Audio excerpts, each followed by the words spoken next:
Anthropic just released Claude Sonnet 5.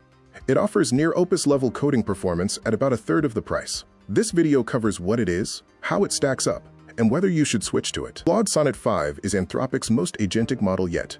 It excels in 3 areas. It can create plans, it can use tools on its own, and it runs autonomously to complete multi-step tasks that previously required a larger, more expensive model. Regarding the numbers, Sonnet 5 launches at $2 per million input tokens and $10 per million output tokens, with an intro rate active until August 31st. It is available on Free, Pro, Max, Team, and Enterprise plans. Looking at the agentic coding benchmark, Sonnet 5 scores 63.2, a significant jump from the 58.1 score of Sonnet 4.6. This puts it just 6 points behind the flagship Opus 4.8 model, but at a much lower cost. The real surprise is that for general knowledge work, Sonnet 5 actually outscores the flagship Opus 4.8.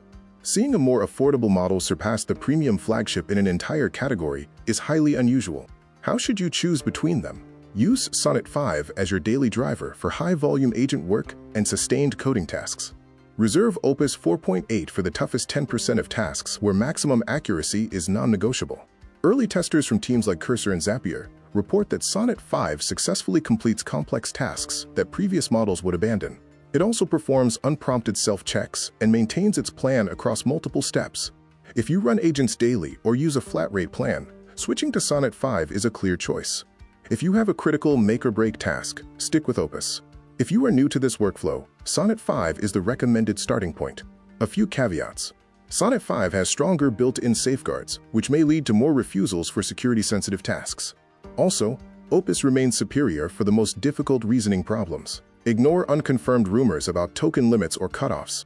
To get my exact multi-model configuration, the one-command switch workflow, and the prompts I use, visit the website shown on screen. A full step-by-step guide is available there. In the next video, we will explore why most developers are using Claude Code incorrectly. Please subscribe so you do not miss it, and let me know in the comments which model works better for your specific projects.